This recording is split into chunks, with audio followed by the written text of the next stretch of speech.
Hello students, welcome back. Let's now continue with the next session of constructors and destructors. We were talking about the types of constructors. So we had three types of constructors, that is your default constructor, parameterized constructor, and copy constructor. We have already finished with default constructor and parameterized constructor. So now let us go for your copy constructor. Now as the name suggests, what do you mean by copy constructor? Copy constructor means it is going to copy from one object to another. So copy constructor is nothing but a parameterized constructor. It is nothing but a parameterized constructor that is used to copy one object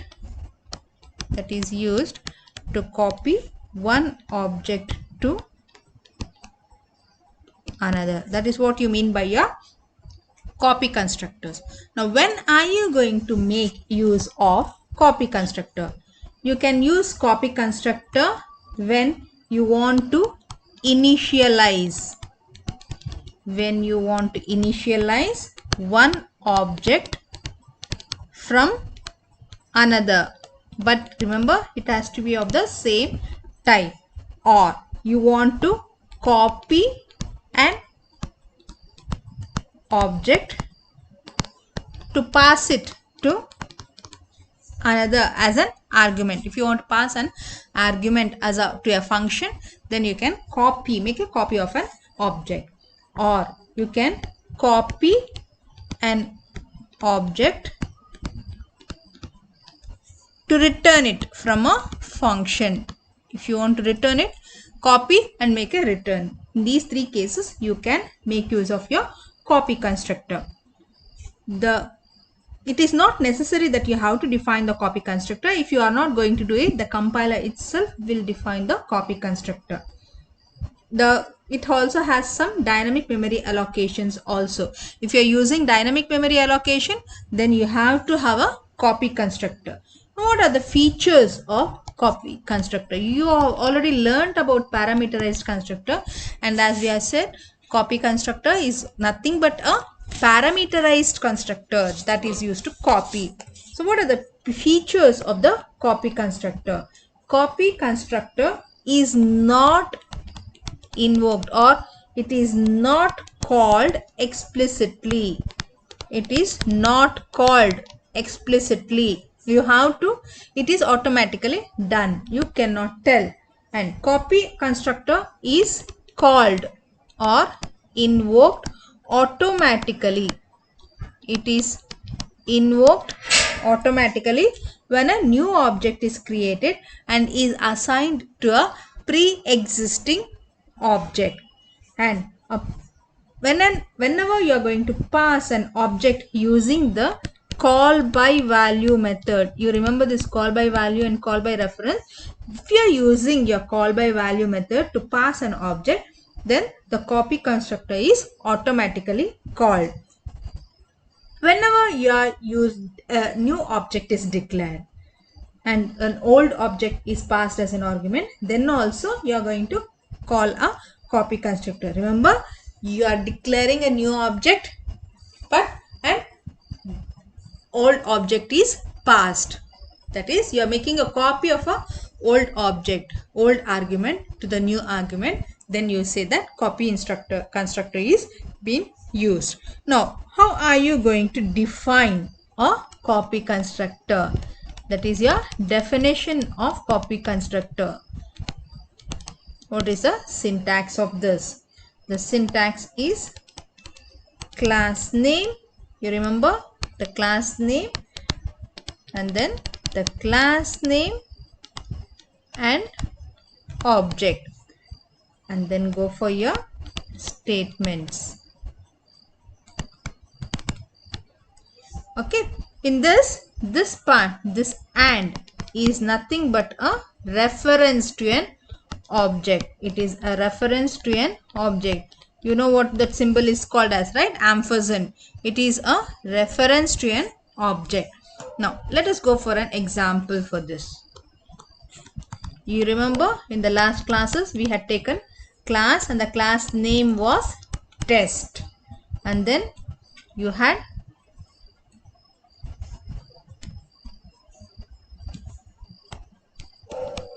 private, that is your X, okay, and then the public part where you are going to give the same name. This is your constructor. If you are not giving anything in this, then this is your default constructor. We are just giving an example for both, everything, okay. This is your default constructor because it does not have any value inside this, and then you are going to use no values, so default constructor. In the same way, if you're using the constructor name test and integer number, this is your parameterized constructor because you have this value argument is there, so it is your parameterized constructor, and then that is you're copying the number into X, okay. In the same way, now we are going to go for your copy constructor. Remember the same, the class name and then the constructor name is the same as the class name and Y. This is your copy constructor. This is your copy constructor where you are going to give the class name and then the constructor name, and this is your reference Y. So X is equal to Y dot X. This is how you are going to make use of your copy constructor. This Y is mentioned here and then that X that belongs to Y, it is copied into X. So the next part, if you are going to go for your void display cout value of X is equal to X. This is the definition for your class. In the main function void main, you are saying test T1 that has got a value of 25, and then test T2 equals T1. This is your copying T1 into T2, that is you're copying an object using copy constructor. Then T1 dot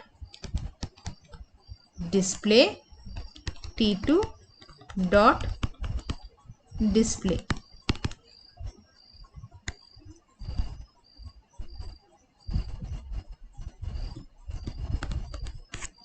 Now what is the output? What will be the output of this?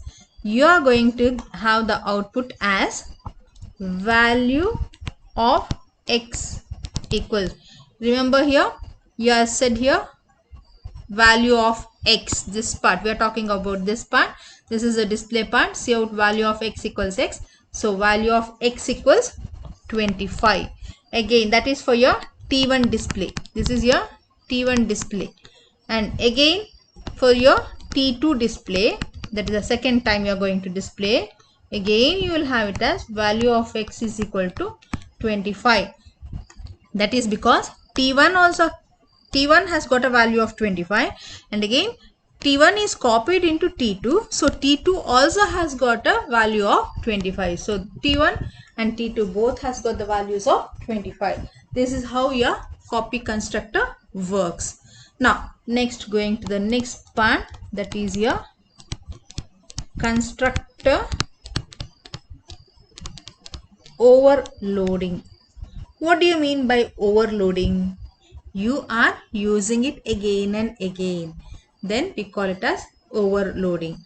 So similar to your function overloading, the constructors of a class can also be overloaded. That is, you remember about your function overloading where you are going to give a same name for many different functions but with different function signatures. In the same way, the constructor can also be overloaded. That is, two or more constructors have got the same name. That is, two or more constructors have the same name. However many constructors you want to use, you can use the same name but this name will be the same as that of your class name. So why are you using overloaded constructor? You are using it to increase the flexibility of the class. So that's about your constructor overloading. Now coming to the last part of this chapter, that is destructor. What do you mean by destructor? A destructor is also a member function. It is also a member function which has got the same name as that of the class. Same name as that of class.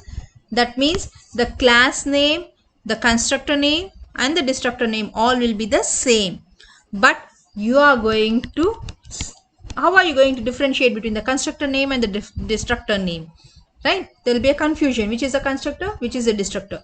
So for the destructor, you are going to use the tilde symbol. Which is the tilde symbol?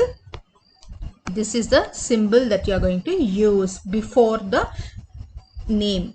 That is, it is used as a prefix for the destructor name. If you are going, for example, this was your class name, right? And test was your constructor name. Remember, now we are talking about destructor. Again, destructor also will be the same, that is test, but it will have this symbol. This is your destructor, which is preceded by a tilde symbol. Okay, so this is your destructor. Now why do you need these destructors? Destructors will not have any arguments and no return type. It is just called automatically by the compiler whenever you are going to destroy an object. Now in a constructor, whenever you are going to store, you will have it will store it in your memory, right? So you are going to store it.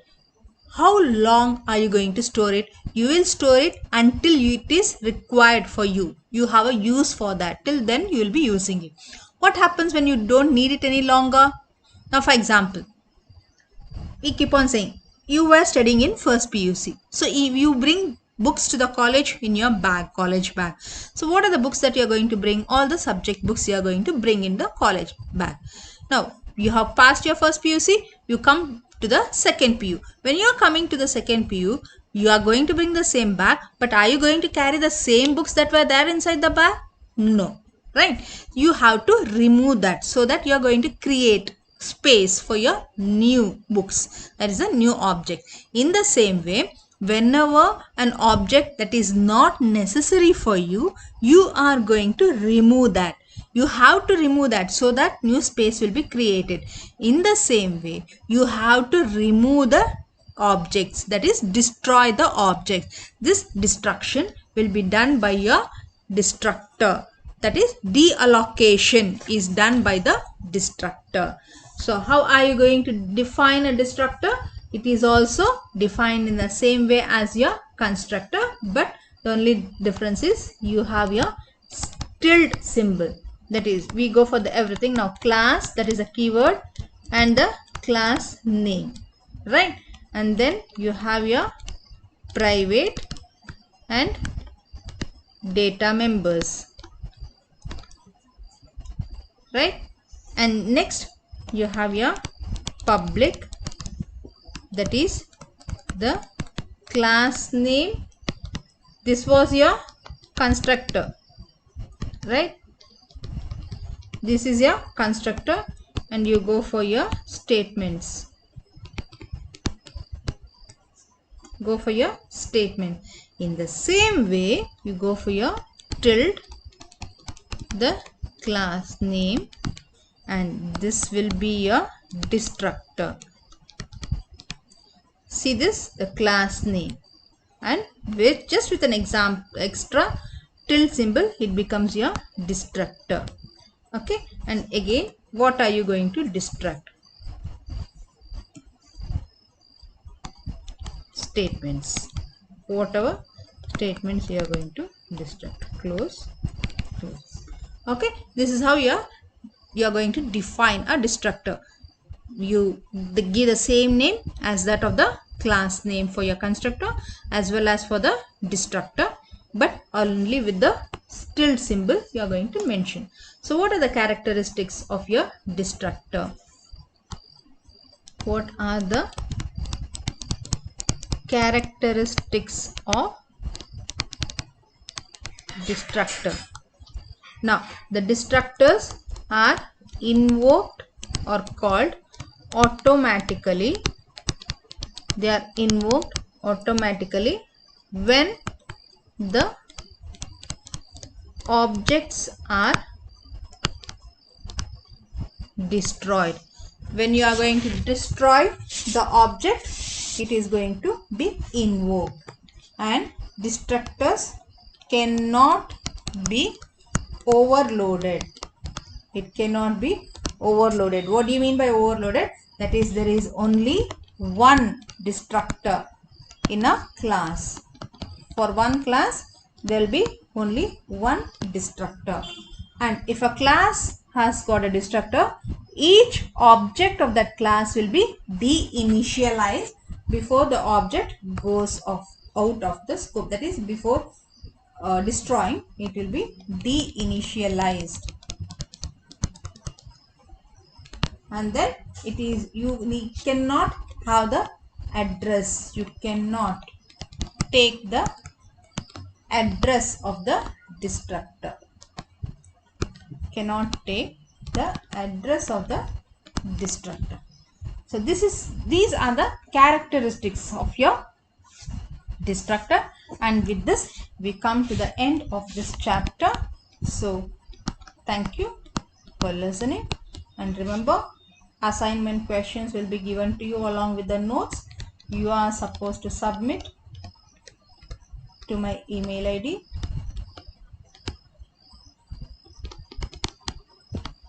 This is my email ID.